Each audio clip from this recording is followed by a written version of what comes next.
चौथा अध्याय है, चौथा स्कंद है। पार्वती जी, चलो पार्वती जी, लक्ष्मी जी और सरस्वती जी अपने पति को ढूंढने निकली हैं और नारद जी से पूछा कि आपको कुछ पता है हमारे पतियों का? तो उन्होंने कहा वहाँ जाके देखो, चित्रकूट में अनसुईया के यहाँ, वहाँ। तब वो ढूंढते ढूंढते वहाँ पे आई हैं और वहाँ उनको अपने अपने सब पतियों बालक वो झूले में झूल रहे थे। तो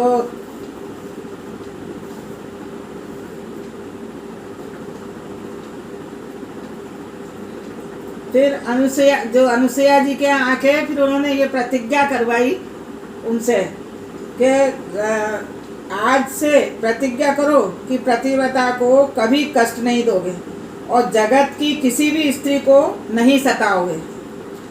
इतने में अत्रि ऋषि पधारते हैं और ये 3 बालक कौन है? अनुसुईया कहती हैं ये 3 बालक हैं और ये मेरे बालकों की बहुएं हैं। बहुएं आ गई थी, ये कल सुना दिया था मैंने। इसके बाद जल छिड़का और तीनों देवता प्रकट हो गए। तीनों देवता प्रकट हो गए, आंगन में बालक होकर खेले। वह सुख सदा के लिए हम आपको देंगे। इन तीनों देवताओं को मतलब भगवान ने उनको ये वचन दिया कि ये तीनों देवताओं का जो आपने जो खिलाया है उसका सुख आपको मिले, आपको ऐसे देवता देंगे। वो सब तीनों मिलके दत्तात्रेय के रूप में भगवान उनके घर आए, अनुसुईया के घर। और गुरु कृपा के सिवाय मार्गदर्शन मिलता है। गुरु दत्तात्रेय मार्गदर्शन कराने वाले हैं। उनका जन्म मार्गशीर्ष मास में हुआ है। दत्तात्रेय जी जो है उनके यहाँ उन्होंने जन्म लिया, अनुसुईया के यहाँ।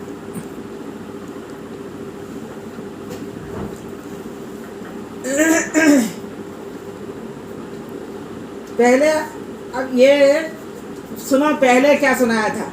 पहले अध्याय में कर्दम ऋषि की कन्याओं के वंश का वर्णन किया गया था और दक्ष प्रजापति और प्रसूति के यहाँ 16 कन्याएं हुई थी।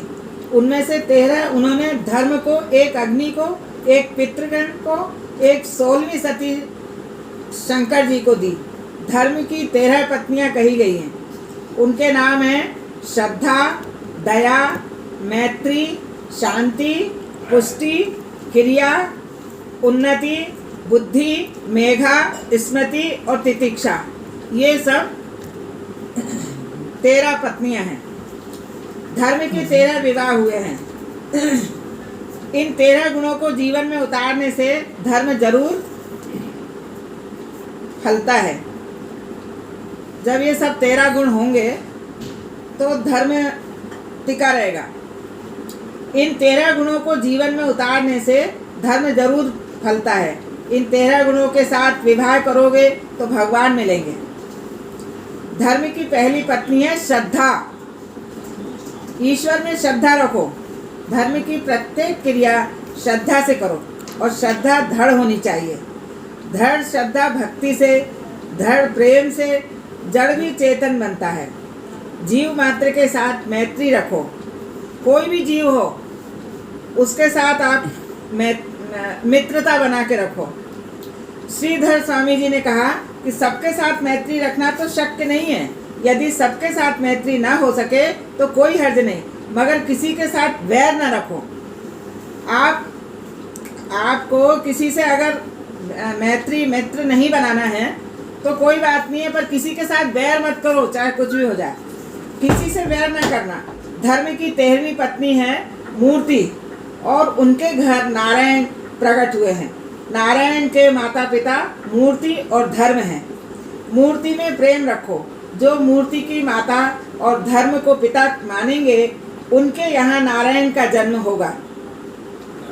बद्रीनारायण भगवान साल में एक बार मूर्ति देवी से मिलने के लिए आते हैं। धर्म पिता है और मूर्ति माता है। यदि धर्म का बराबर पालन करोगे तो तुम्हारे घर भी नारायण प्रकट होंगे। दक्ष प्रजापति की छोटी कन्या सती का विवाह शिवजी के साथ हुआ और दक्ष प्रजापति ने शिवजी का अपमान किया इसलिए सती ने अपना शरीर यज्ञ में भस्म कर दिया। दक्ष को बहुत घमंड था और उसको लगा कि शिवजी ने मेरे को मान नहीं दिया है, तो इसलिए उन्होंने अपनी बेटी को भी नहीं बुलाया अपने यज्ञ में। तो वो उनका उन्होंने जो यज्ञ करा था वो सफल नहीं हुआ, उसको भस्म करना पड़ा। भगवान शंकर महान है और सचराचर जगत के गुरु हैं। संत ज्ञानेश्वर जी ने कहा है कि जगत में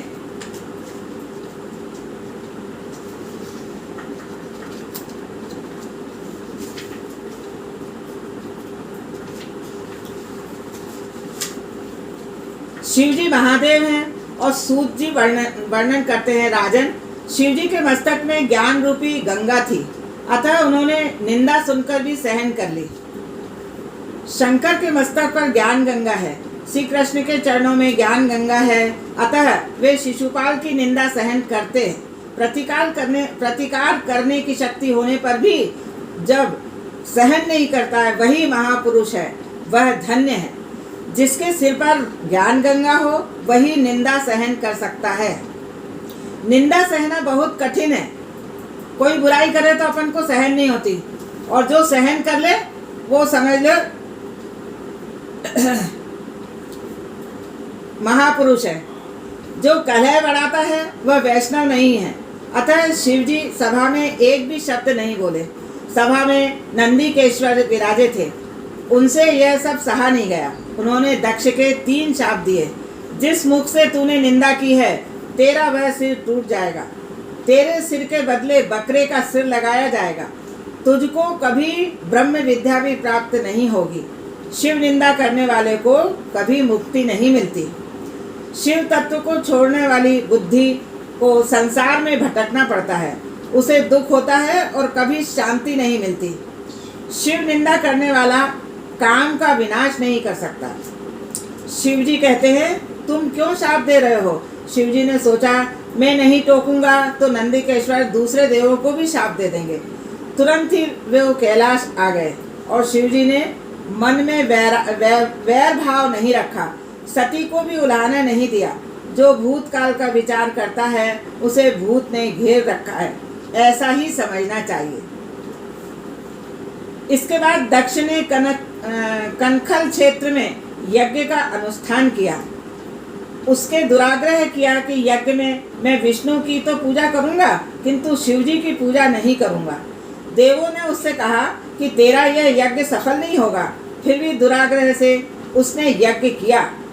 जिस यज्ञ में शिव पूजा न हो वहाँ विष्णु भी नहीं पधारते। ब्रह्मा दधीचि भी यज्ञ में नहीं गए। कुछ देवता कलह देखने में आनंद आएगा ऐसा सोचकर उधर जाने को निकले। विमान में बैठकर देवता जा रहे थे। सती ने इस विमानों को देखा।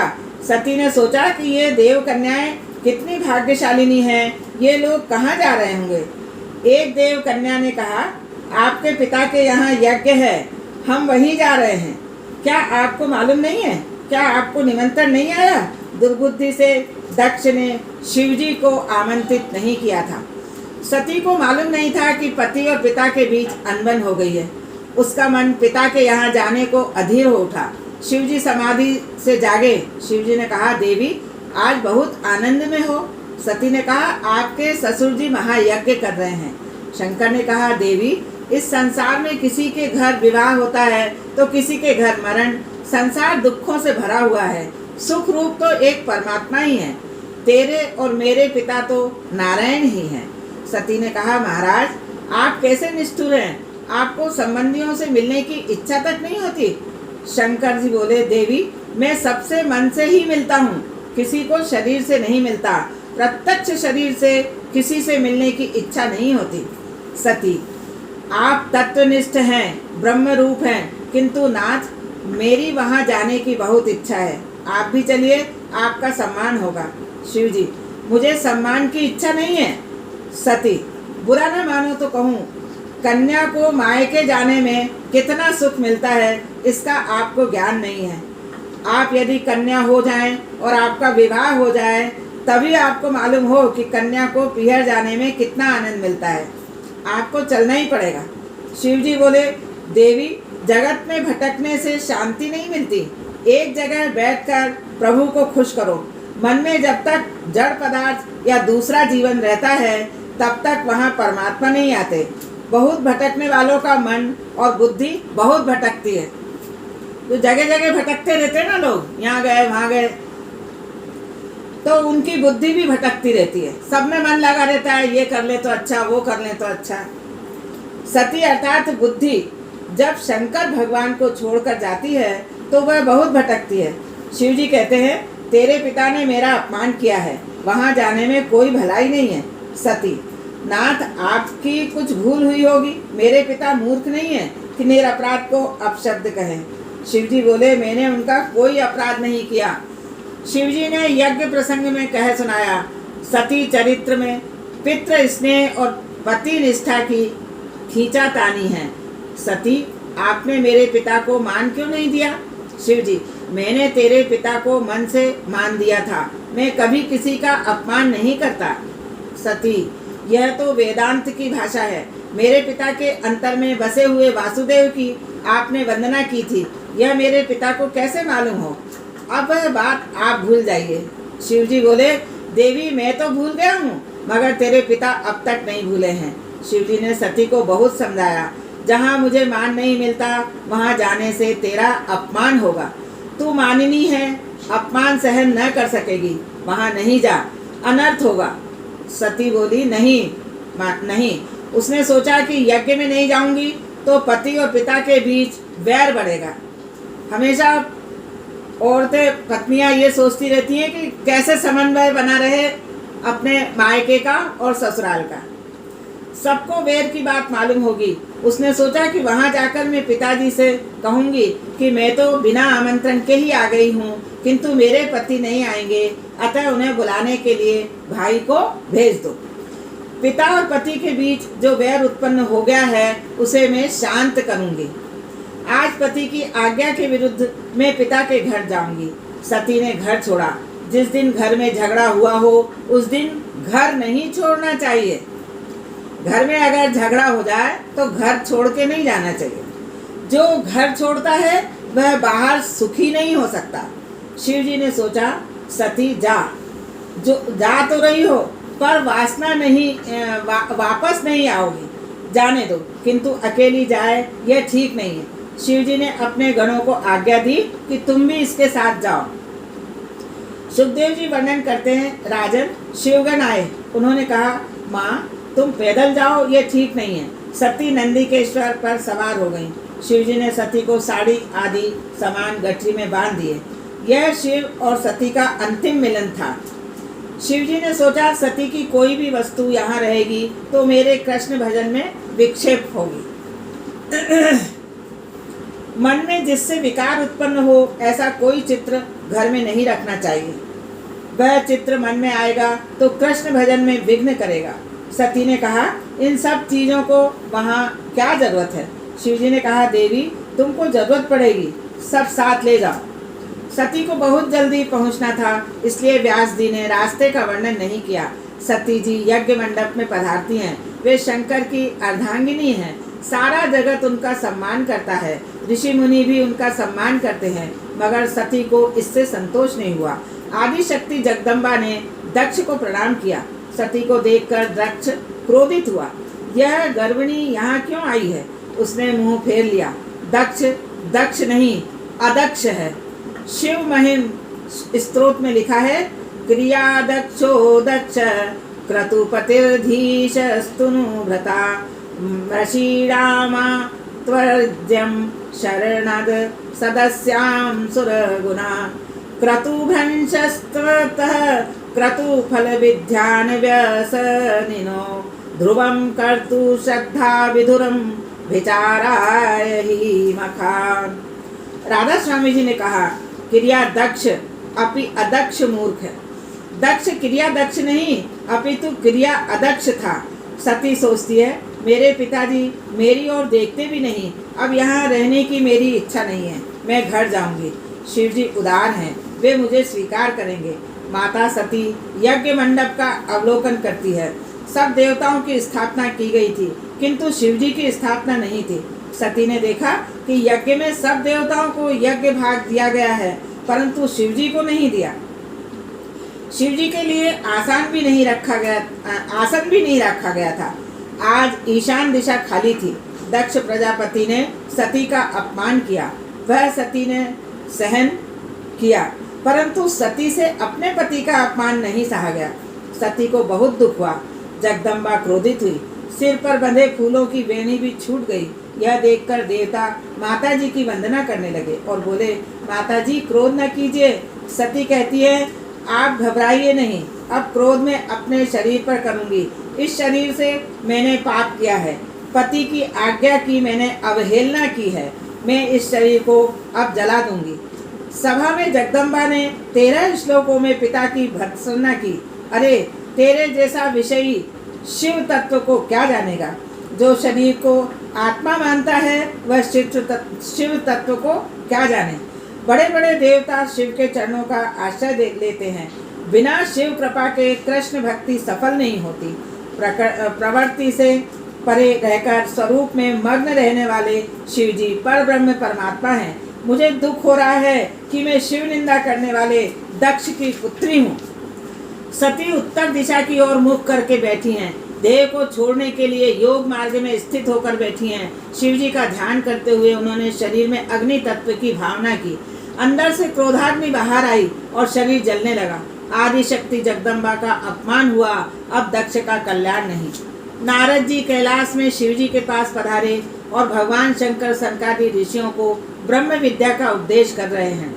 नारद जी कथा में बैठे हैं। वे सोच रहे हैं कि शिवजी कैसे भोले हैं। सती ने शरीर को जला दिया, फिर भी उनको दुख नहीं हुआ। नारद जी रो रहे हैं। वे शिवजी से कह रहे हैं, आप विधुर हो गए हैं। आपका अपमान सती से सहा नहीं गया। सती ने अपनी देह जला डाली है। आदि शक्ति का नाश नहीं होता। सती अदृश्य रूप से शिव में विलीन हो गई। नारद जी कहते हैं, आप इन लोगों को दंड दीजिए। शिवजी कहते हैं, मुझे किसी को भी सजा नहीं देनी है। जो गंगा जी को सिर पर रखता है उसे क्रोध कैसे आएगा। शिवजी परमात्मा है, उन्हें क्रोध नहीं आ सकता, काम कष्ट नहीं दे सकता। बहुत सरल मनुष्यों को लोग दुर्बल मानते हैं। नारद जी ने जब कहा कि आपके गणों को मारा गया है, तब वे कुछ क्रोधित हुए। उन्होंने जटा से वीरभद्र को प्रकट किया और शिवजी ने उससे कहा, यजमान सहित दक्ष प्रजापति के यज्ञ का तुम नाश कर दो। वीरभद्र वहां आए और बड़ा संहार किया। यज्ञ भूमि शमशान भूमि बन गई। यज्ञ का विध्वंस हुआ। दक्ष को पकड़कर उसका मस्तक अलग कर दिया गया। देवता घबरा गए। वे ब्रह्मा जी की शरण में गए। ब्रह्मा जी ने सबको उपालंब दिया। जिस यज्ञ में शिवजी की पूजा नहीं होती थी, तुम वहां क्यों गए? जाओ, जाकर शिवजी से क्षमा याचना करो। देवता कहते हैं, हमारी अकेले जाने की हिम्मत नहीं, आप हमारे साथ चलिए। भगवान शंकर की कृपा के बिना सिद्धि नहीं मिलती। कैलाश की तलहटी में सिद्धि महात्मा के आश्रम है। सब देवता कैलाश में आते हैं। महादेव जी ब्रह्मा जी को साष्टांग प्रणाम करते हैं। देवता सदा शिव को नमन करते हैं। ब्रह्मा जी हंसते हुए कहते हैं, यज्ञ को उत्पन्न करने वाले आप हैं और विध्वंस करने वाले भी आप ही हैं।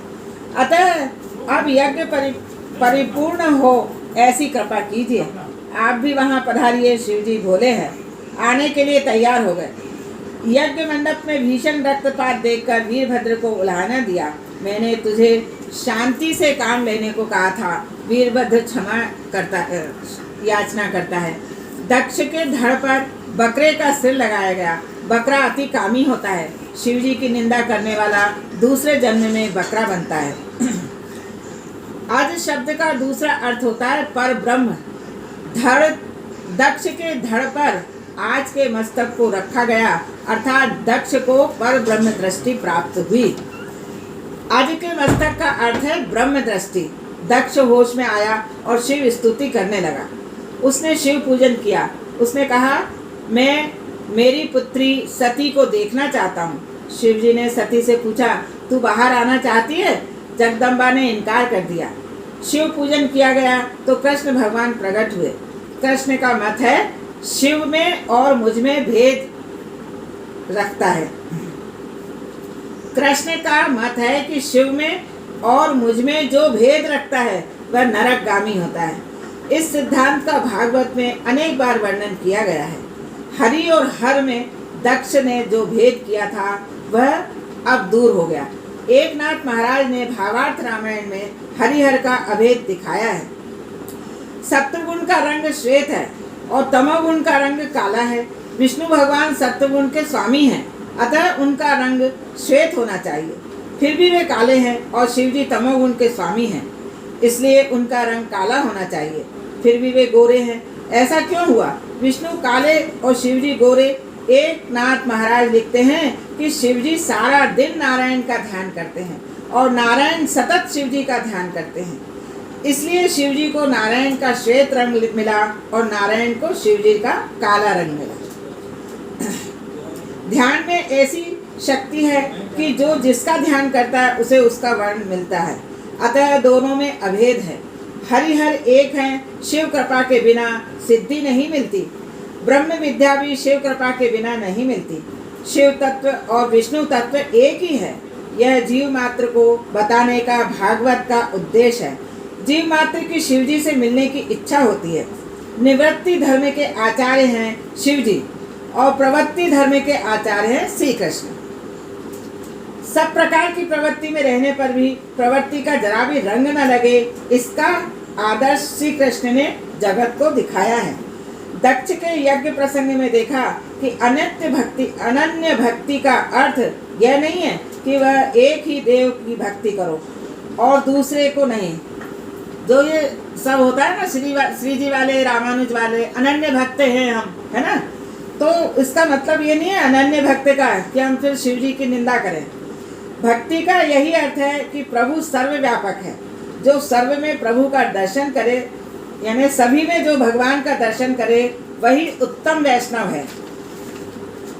अपने इष्ट देव में परिपूर्ण अनन्य भाव रखो। दूसरे देवों को अपने इष्ट देव का अंश मानकर उनकी वंदना करो। पत्नी पति में अनन्य भाव रखती है और दूसरे संबंधियों में सामान्य प्रेम रखती है। कई वैष्णव कहते हैं हम शिवजी का पूजन करेंगे तो हमको अन्याश्रय का दोष लगेगा। यह भूल है। 5 देव एक ही हैं, उनमें भेद बुद्धि नहीं रखो। शिव और पार्वती के विवाह के समय गणेश का पूजन किया गया है। गणेशपति भी ब्रह्म स्वरूप हैं, वे नित्य हैं। पार्वती के यहाँ उनका अवतार हुआ था। भले ही इन सबकी भक्ति करो, परंतु बाल कृष्ण की सेवा नहीं करोगे तो सभी पूजा निष्फल होगी। बाल कृष्ण प्रेम का दान करते हैं। प्रेम के बिना का ज्ञान शुष्क है। प्रेम के बिना ज्ञान की शोभा नहीं है। भगवान कृष्ण ने सबको बहुत प्यार दिया है वृंदावन में, मथुरा में, तो इसलिए उनका ये उदाहरण दिया है कि उनकी पूजा अवश्य करो। प्रेम के बिना ज्ञान की शोभा नहीं है। और दक्ष प्रजापति के यज्ञ किए मगर भेद बुद्धि रखने के कारण उसने शिवजी की पूजा नहीं की, अतः उसके यज्ञ में विघ्न आया। यह शरीर पंचायतन है। यह शरीर 5 तत्वों का बना हुआ है। एक एक तत्व एक एक देव है। पंचायतन के 5 प्रधान देव हैं। पृथ्वी तत्व यानी गणेश। गणेश की उपासना से विघ्नों का नाश होता है। गणेश विघ्न हरता है। गणेश पूजन से तुम्हारे सत कार्य में विघ्न नहीं आएगा। जल तत्व शिव है। जल तत्व का मतलब शिव। शिव की उपासना करने से ज्ञान मिलता है। और तेजस तत्व यानी सूर्य।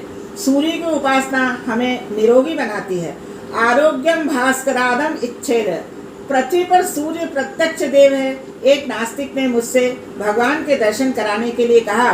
मैंने सूर्य की ओर इंगित करके कहा कि ये ही साक्षात परमात्मा है। प्रतिदिन कम से कम 11 सूर्य नमस्कार करो। नमस्कार प्रियो भानु, जलधारा प्रिय शिवा, अलंकार प्रिय कृष्णो, ब्राह्मणो मोदक प्रिय। वायु तत्व शक्ति माता पार्वती की उपासना धन देती है।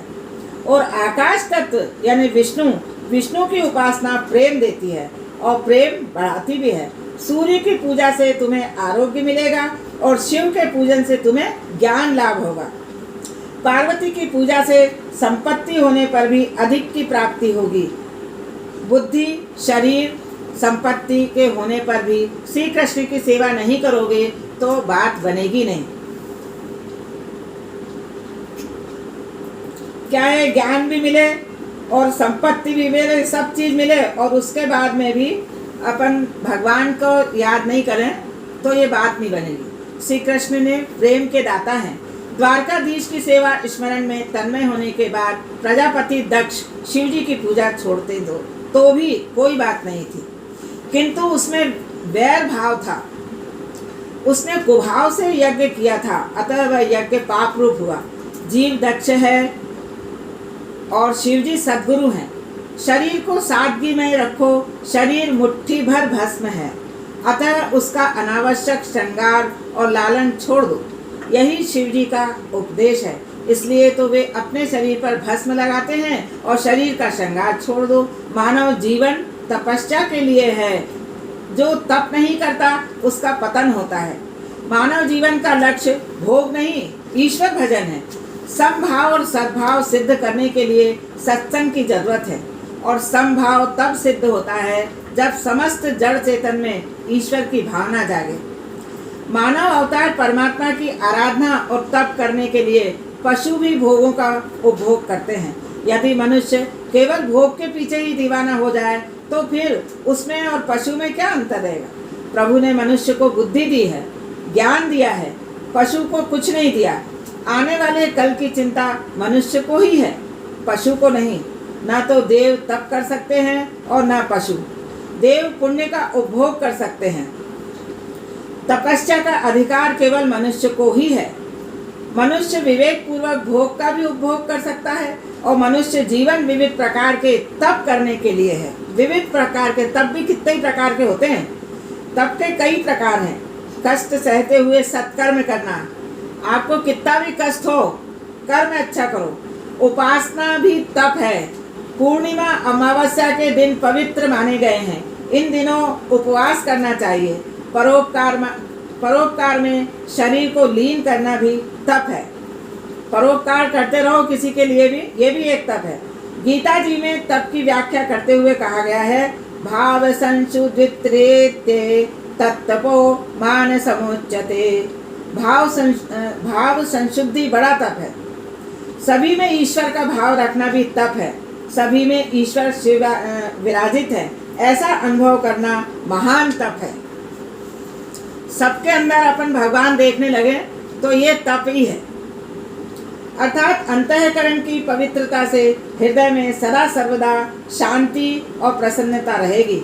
प्रिय और सत्य बोलना वाणी का तप है। पवित्रता, सरलता, ब्रह्मचर्य, अहिंसा शरीर के तप है। सभी के प्रति समभाव और सद्भाव रखने वाले के मन में काम कभी प्रवेश नहीं कर सकता।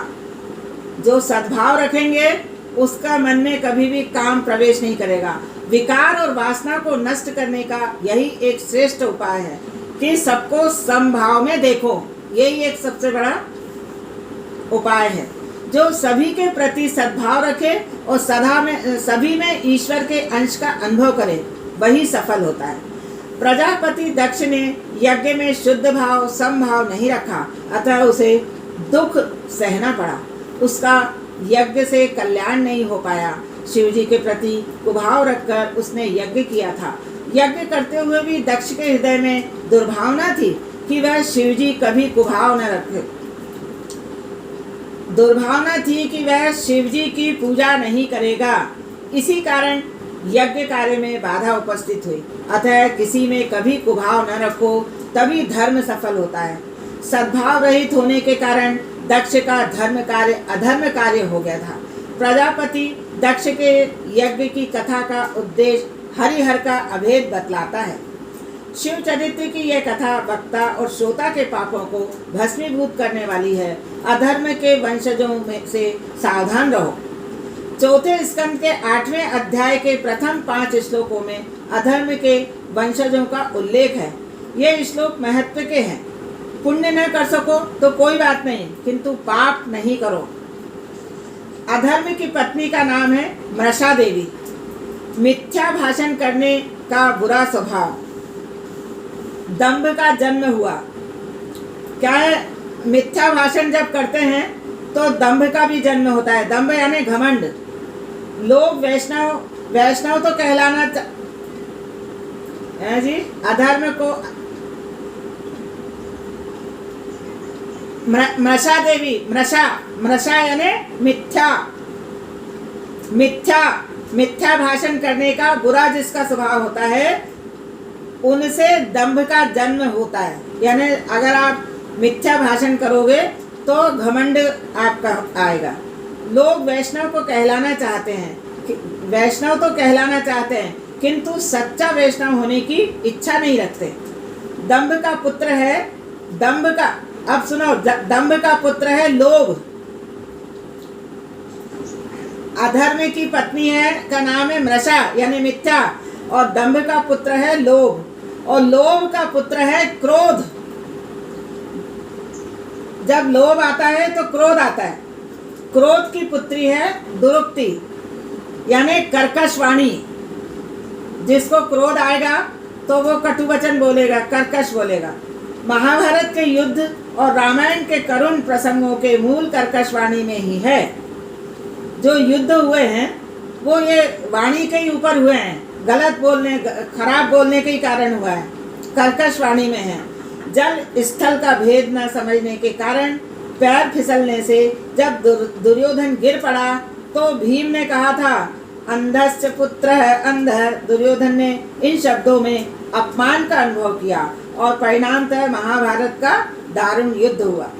सीता जी ने वन में लक्ष्मण की कर्कश वाणी से भर्त्सना की तो इच्छा न होते हुए भी लक्ष्मण को मारीच राक्षस की छल भरी चित्कार के पीछे जाना पड़ा, और लक्ष्मण की अनुपस्थिति में रावण सीता को उठा ले गया और राम रावण युद्ध की शुरुआत हुई। अतः कर्कश वाणी का प्रयोग कभी नहीं करो। दुर्गुण से बच पाओगे तो भी बहुत कुछ हो सकेगा। कर्कश वाणी से कली उत्पन्न होता है, और कली कलह का ही रूप है। जहाँ कली है वहाँ कलह है। भागवत का उद्देश्य है इंद्रियों को हरि रस में सरोवर रखना। नामदेव दर्जी का, गोरा कुम्हार का, सेना नाई का काम करते थे।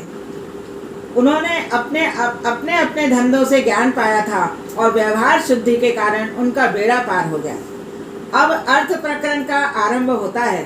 संपत्ति से नहीं किंतु संयम, सदाचार और अच्छे संस्कारों से शांति प्राप्त होती है। संपत्ति से विकार वासना बढ़ती है, अतः धर्म का प्रकरण पहले आता है और अर्थ का बाद में। अब ध्रुव जी का आख्यान आ रहा है। उत्तान पाठ की कथा जीव मात्रा की कथा है। मैत्रेय जी ने मनु महाराज की 3 कन्याओं के वंश का वर्णन किया, और मनु महाराज के 2 पुत्र थे, प्रियव्रत और उत्तानपाद।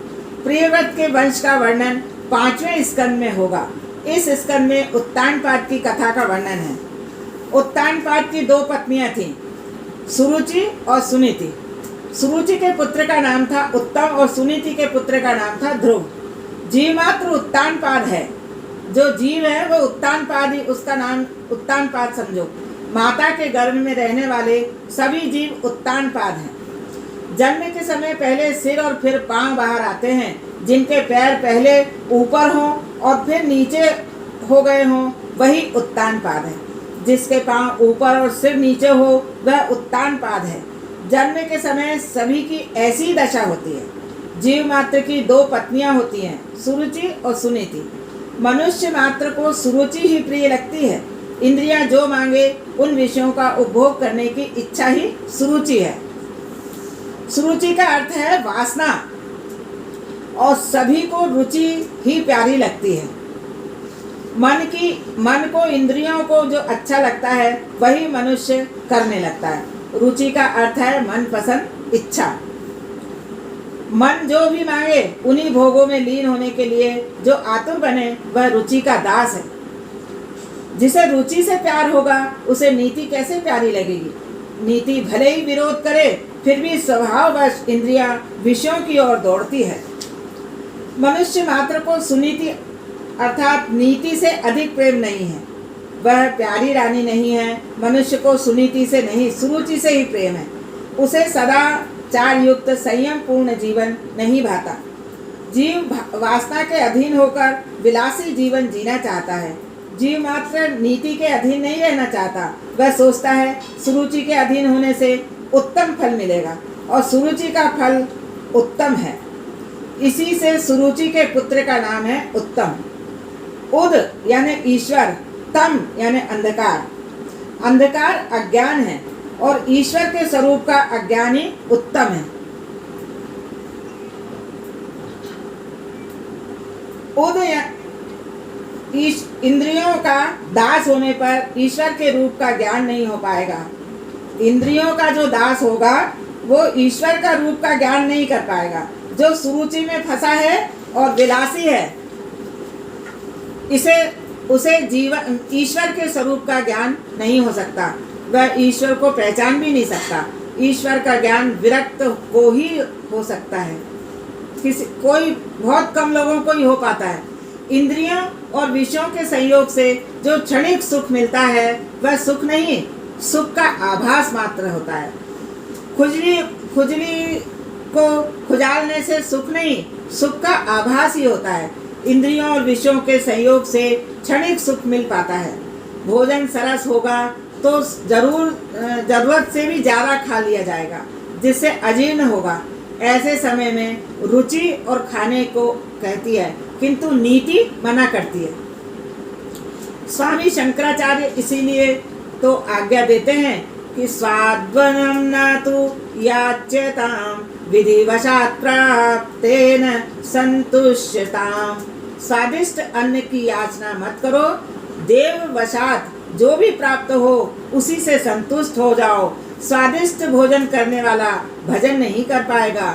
नीति का फल आरंभ में कष्टदायी होते हुए भी अंत में सुखदायी है, जबकि आरंभ में विषयानंद का परिणाम सुखदायी होने पर भी परिणाम दुख ही होता है। जिसका जीवन शुद्ध होता है, पवित्र है, उसी को भजनानंद मिलता है और वही आनंद टिकाऊ होता है। नीति के अधीन रहकर जो पवित्र जीवन जीता है उसी को ईश्वर का ज्ञान मिलता है। सुनीति से ध्रुव मिलता है और सुनीति का फल ध्रुव है। सुनीति का पुत्र ध्रुव है और ध्रुव की तपस्या, ध्रुव का तात्पर्य है अविनाशी। ध्रुव का मतलब है अविनाशी। अनंत सुख का, ब्रह्मानंद का कभी विनाश नहीं होता। जो नीति के अधीन रहेगा उसे ध्रुव सा ब्रह्मानंद प्राप्त होगा। मनुष्य यदि सुनीति के अधीन होता है तो सदाचारी बनता है और एकमात्र रुचि के अधीन रहने पर दुराचारी होता है। ध्रुव अविनाशी ब्रह्मानंद का, भजनानंद का स्वरूप है। जीव जब ब्रह्मानंद की ओर जाता है तो सुरुचि विघ्न उत्पन्न करती रहती है। सुरुचि जीव और ब्रह्म का मिलन नहीं होने देती। जो मनुष्य सुरुचि के अधीन है, समझो कि वे कामाधीन भी है। उत्तानपाद राजा के 2 रानियां और 2 पुत्र थे। राजा को सुरुचि ही प्यारी थी। हम सभी को भी यही बात है। हमें नीति से प्रेम नहीं है, किंतु इंद्रियों और वासना को बहकाने वाली सुरुचि से ही प्रेम है। एक बार उत्तानपाद सिंहासन पर बैठे हुए थे, सुरुचि भी वहीं बैठी हुई थी। राजा की गोद में उत्तम खेल रहा था और ध्रुव ने ये देखा। उसने सोचा कि मैं भी पिताजी के पास जाऊं तो मुझे भी ये गोद बैठने को मिले। उसने दौड़ते हुए आकर पिता से गोद में बैठने का आग्रह किया। बालक बाल कृष्ण का स्वरूप है, उसका कभी अपमान नहीं करो। बड़े बड़े महात्मा भी बच्चों से खेलते थे। रामदास स्वामी जब बच्चों से खेल रहे थे तो शिष्यों ने पूछा, यह आप क्या कर रहे हैं? तो स्वामी जी ने कहा था, वये पोरते थोर होनी गेले, वये थोरते चोर ओहनी मेले। इन बालकों के साथ खेलने में मुझे आनंद मिलता है। बच्चे अपने मन में जो होता है वैसा ही बोलते हैं और जैसा बोलते हैं वैसा ही करते भी हैं।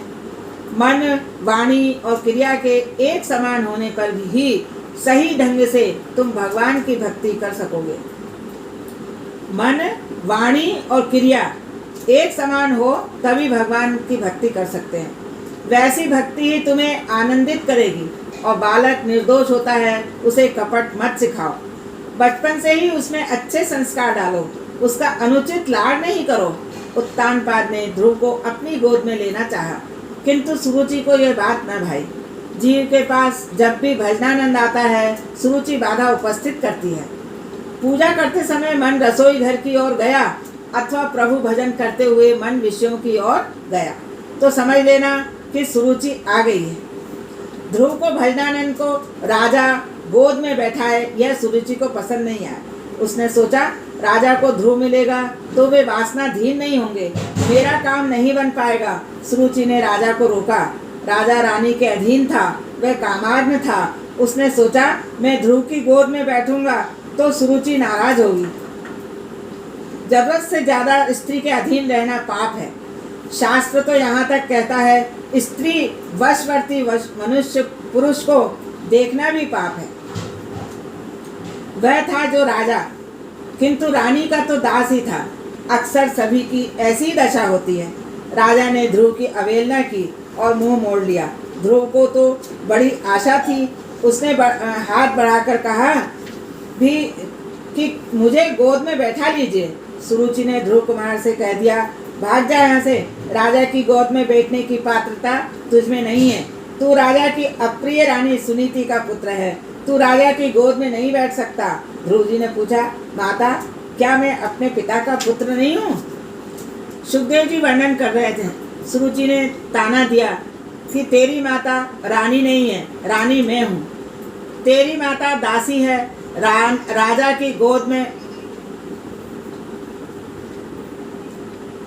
की गोद में बैठने की इच्छा है तो तुझे मेरी कोख से जन्म लेना होगा।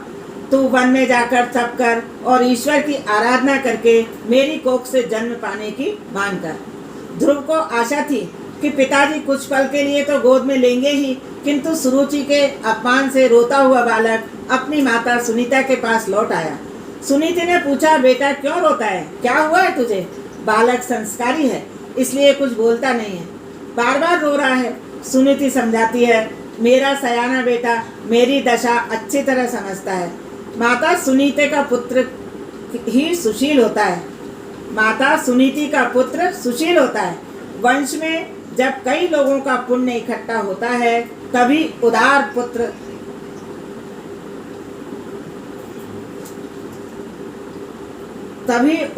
पुत्र जन्म लेता है। सारी बात सुनकर सुनीति के मन में विचार आया कि सुरुचि का मैंने तो कुछ नहीं बिगाड़ा। मेरे मुंह से मेरी सौत के लिए यदि कुछ कटु वचन निकलेंगे तो ध्रुव के मन में हमेशा के लिए वैर भाव के संस्कार जग जाएंगे और भविष्य में अनर्थ होगा। इस प्रसंग से सुनीति को दुख तो हुआ, किंतु वह अपने बालक को अच्छे संस्कार देना चाहती थी। वह चाहती थी कि मेरे बालक को राज्य और संपत्ति चाहे न मिले, किंतु संस्कार तो अच्छे ही मिलने चाहिए। यदि माता सुनीति हो तो 1000 शिक्षकों की अपेक्षा वह बालक को अधिक अच्छी शिक्षा दे सकती है।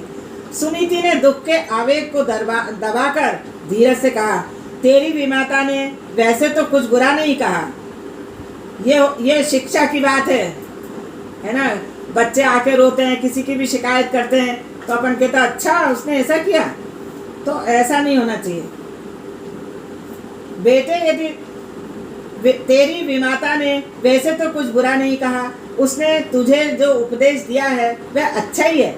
मैं भी तुझे यही उपदेश देती हूँ बेटे, यदि भिक्षा मांगनी है तो फिर भगवान से ही क्यों न मांगी जाए। मनुष्य से बहुत कुछ मांगने पर भी बहुत कम मिलेगा और कई बार तो अपमान या उपेक्षा ही मिलेगी। अतः ठाकुर जी से ही मांगो। भगवान जब देता है तो इतना अधिक दे देता है कि जीव पूरा ले भी नहीं पाता। बेटे भगवान तुझ पर कृपा करेंगे, तुझे प्रेम से बुलाएंगे और गोद में भी बैठाएंगे। तेरे ही नहीं जीव मात्र के सच्चे पिता तो परमात्मा ही है। मैंने तुझे नारायण को सौंप दिया है। जो पिता मुंह तक नहीं देखना चाहता उसके घर में पड़े रहना निरर्थक है। इस घर में तू रहेगा तो तेरी सौतेली माता हमेशा कष्ट देगी रहेगी, किंतु तू रोना नहीं, अन्यथा मुझे दुख ही होगा। माता ने तुझे वन में जाने को कहा है वह ठीक है, इसी में तेरा कल्याण है। आराधयाधोक्षज पादपदम यदीक्षसे ध्यासनमोत्तमो यथा। तू यदि उत्तम की भांति राजा सिंहासन पर बैठने की इच्छा रखता है तो श्री भगवान के चरण कमलों की आराधना कर। अनन्य भावे निज धर्म भाविते मनस्य वस्थाप्य भजस्व पुरुषं। स्वधर्म पालन से पवित्र हुए अपने चित्त में पुरुषोत्तम भगवान की स्थापना कर और अन्य सभी का चिंतन छोड़कर केवल प्रभु का ही भजन कर। अब इस घर में नहीं रह, वन में जाकर भगवान नारायण का भजन कर। तब ध्रुव ने माता से कहा, विमाता ने हम दोनों का अपमान किया है। इस घर में न तो तेरा मेरा सम्मान है और न तेरा, क्यों न हम दोनों ही वन में जाकर प्रभु का भजन करें। सुनीति ने कहा, बेटा मैं तो स्त्री हूँ, मेरे पिता ने तेरे पिता को मेरा दान किया है, मुझे उनकी ही आज्ञा में रहना है, चाहे मेरा पति मेरा अपमान क्यों न करे। मुझसे पति का त्याग नहीं हो सकता। तू स्वतंत्र है, मैं परतंत्र हूँ। मुझे तो मेरी सौत का भी, जो मेरे पति को प्रिय पत्नी है, सेवा करनी है। मैं तुझे अकेला तो नहीं भेज रही हूँ, तेरे साथ मेरा आशीर्वाद भी है। परमात्मा तुझे अपनी गोद में बैठाएंगे। गर्भ में जिन्होंने तेरी रक्षा की थी, वन में भी वही तेरी रक्षा करेंगे। अतः तू वन में जा और वहाँ परमात्मा की आराधना कर। मेरे नारायण तुझे अपनी बाहों में भर लेंगे। किंतु ध्रुव को अब भी डर लग रहा था। सुनीति पुत्र से कहती है, तू अकेला नहीं है, मेरे नारायण तेरे साथ है। जीव यह अनुभव नहीं करता कि भगवान उसके साथ है, किंतु जीव मात्र के सच्चे मित्र तो नारायण ही है।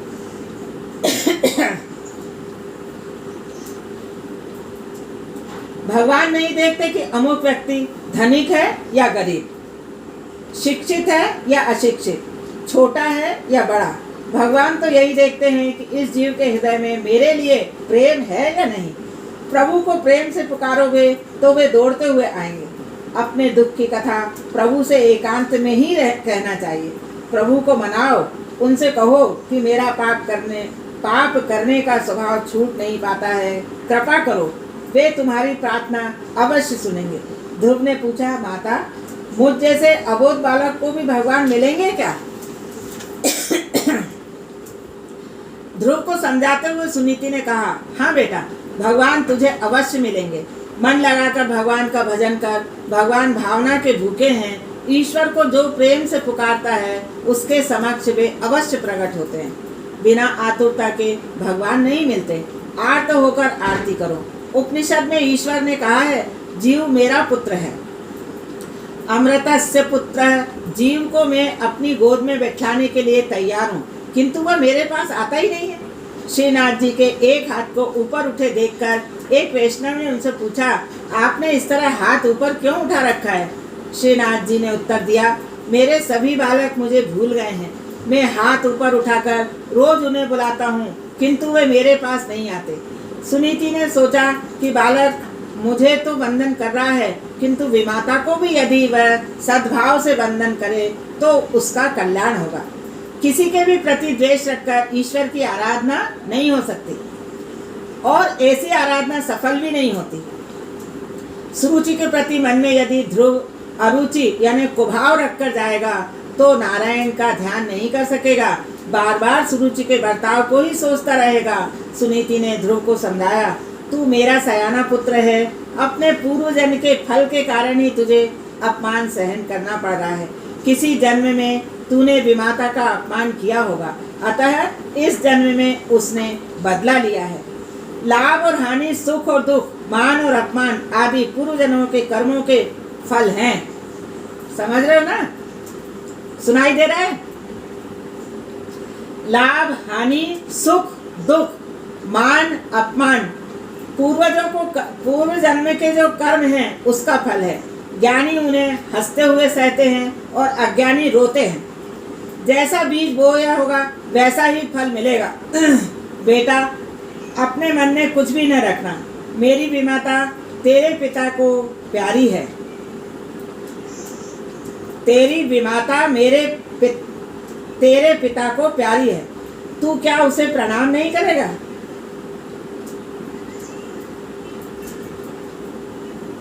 तूने जिस प्रकार मुझे प्रणाम किया है उसी प्रकार अपनी विमाता को भी प्रणाम कर, वह तेरे पिताजी को प्रिय है।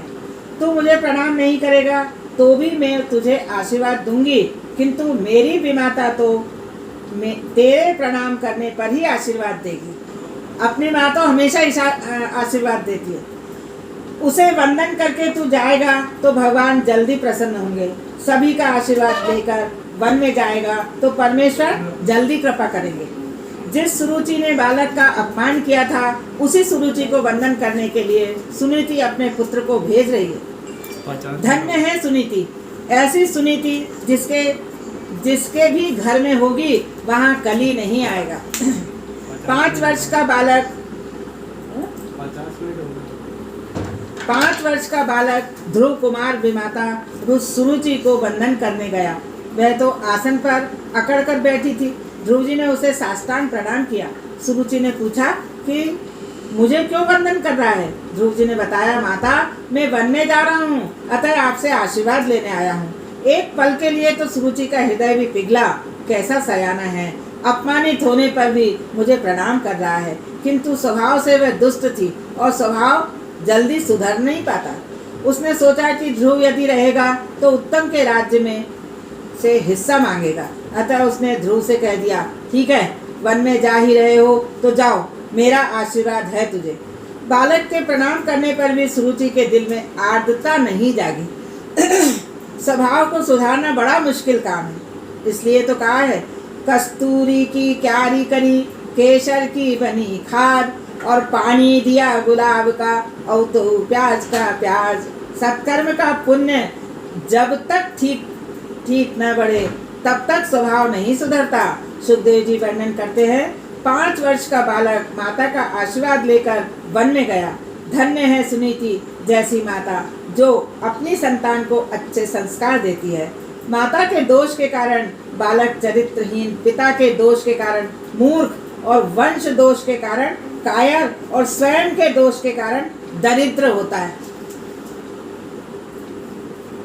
फिर से बोल रही हूँ, माता के दोष के कारण बालक चरित्रहीन, पिता के दोष के कारण मूर्ख, और वंश दोष के कारण कायर, और स्वयं के दोष के कारण दरिद्र होता है। दुशीलो मात्र दोषेण पितृदोषेण मूर्खता, कार्पण्य वंश दोषेण आत्मदोषाद दरिद्रता। अपनी दोनों माताओं से आशीर्वाद लेकर ध्रुव वन में जा रहा है। मात्र 5 वर्ष का बालक वन में जा रहा है।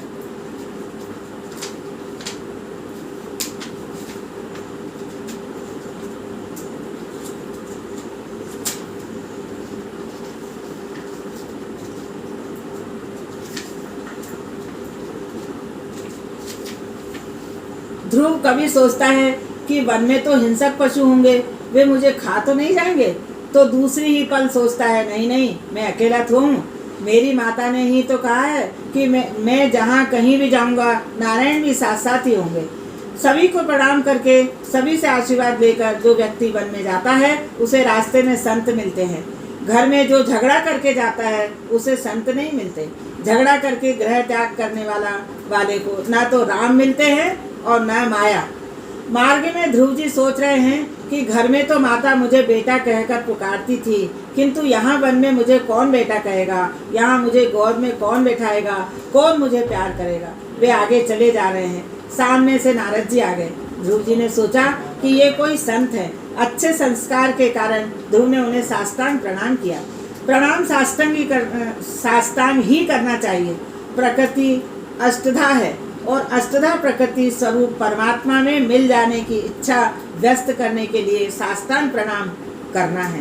प्रणाम करने से आत्मनिवेदन होता है। अधिकारी शिष्य को मार्ग में ही गुरु मिलते हैं।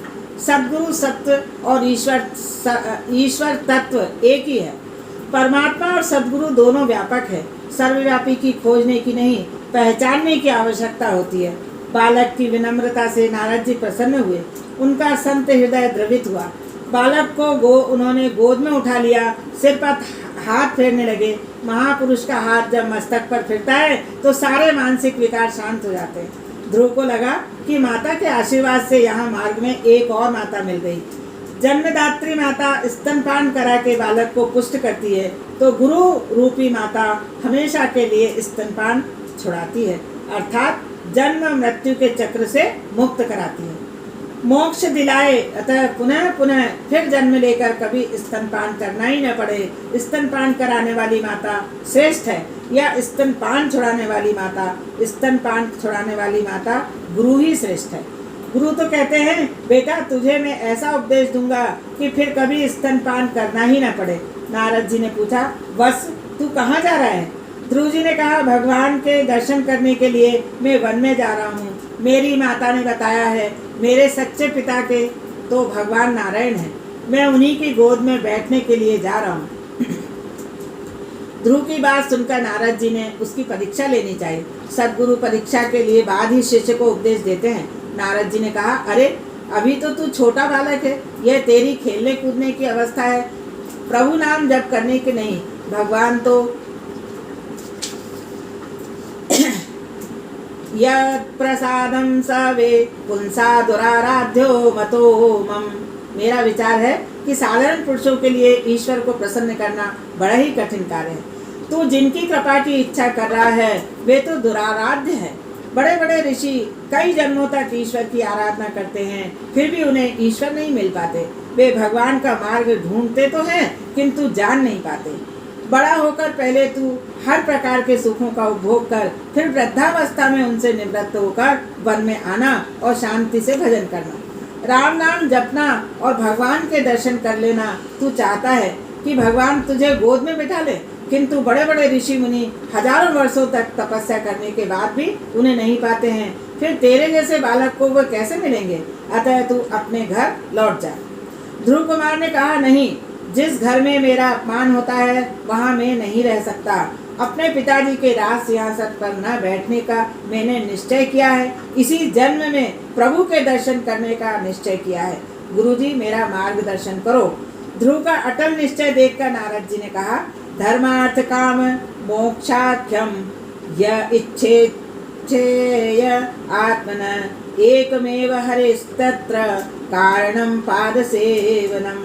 जो व्यक्ति अपना कल्याण चाहता है तथा धर्म अर्थ काम और मोक्ष प्राप्त करना चाहता है, उसके लिए एकमात्र साधन श्री हरि के चरणों की सेवा है।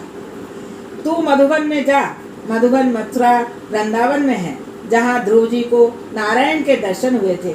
यमुना जी कृपालु हैं। यमुना महारानी कृपा देवी की अवतार हैं।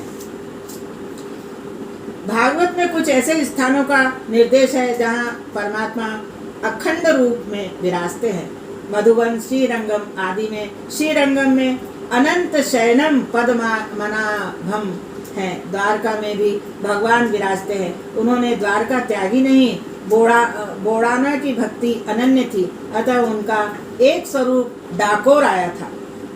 गंडक नदी के किनारे पुलक ऋषि के आश्रम में भी उनका अखंड वास है, ऐसा भागवत के 5वें स्कंद में कहा गया है। वृंदावन में भगवान का अखंड वास है। यमुना जी तेरा ब्रह्म संबंध सिद्ध करेंगी। यमुना जी तेरे लिए सिफारिश करेंगी। अपात्र होने पर भी माता मानेंगी कि तू उनका हुआ है, अतः वे कृपा करेंगी। नारद जी ने ध्रुव से आज्ञा दी।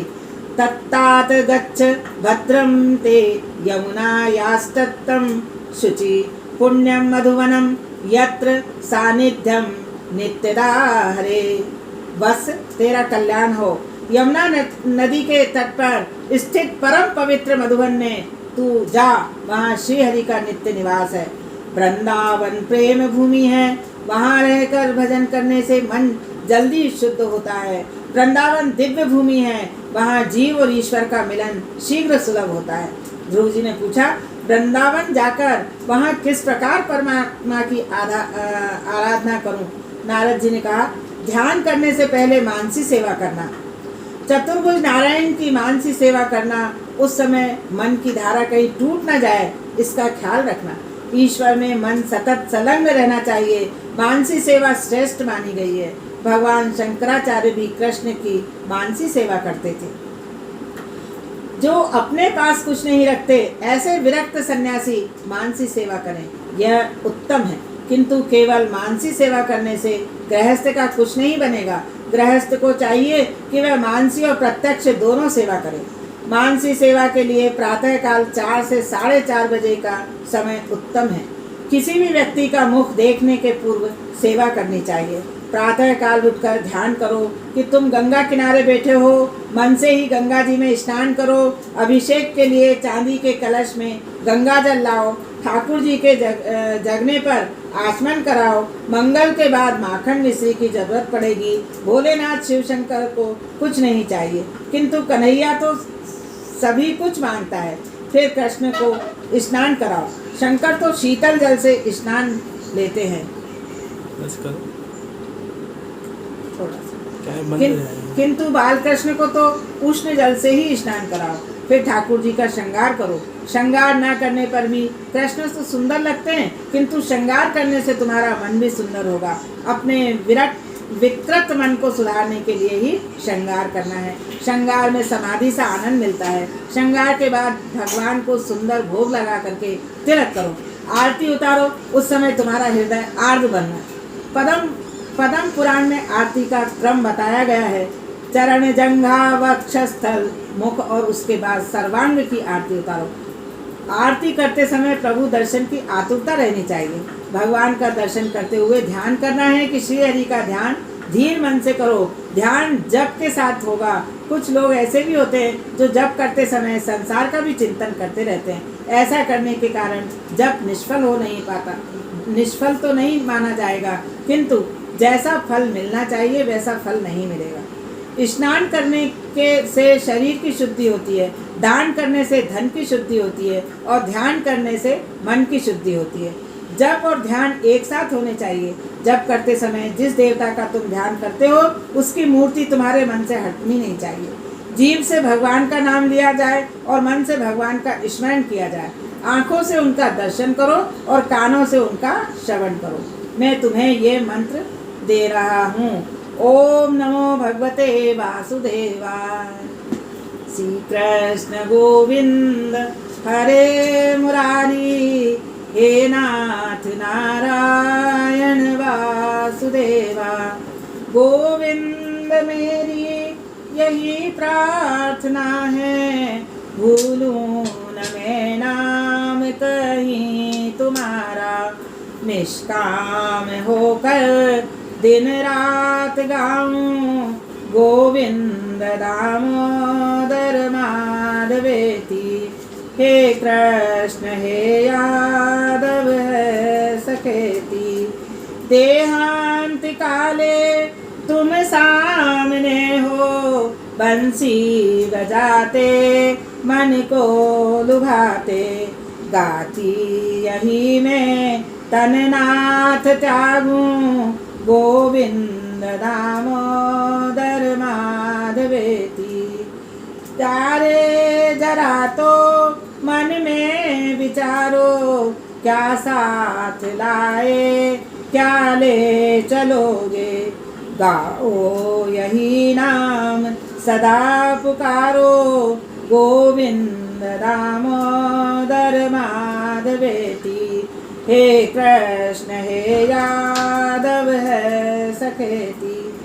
नाता भला क्या जग से हमारा, आए यहाँ क्या कर रहे हो। सोचो विचारो हरि को पुकारो, गोविंद दामोदर माधवेति। हे कृष्ण हे यादव है सखेति। सच्चे सखा हैं हरि ही हमारे, माता पिता शील बंधुत प्यारे। भला इसी में दिन रात गाओ, गोविंद दामोदर माधवेति। हे कृष्ण हे यादव है सखेति।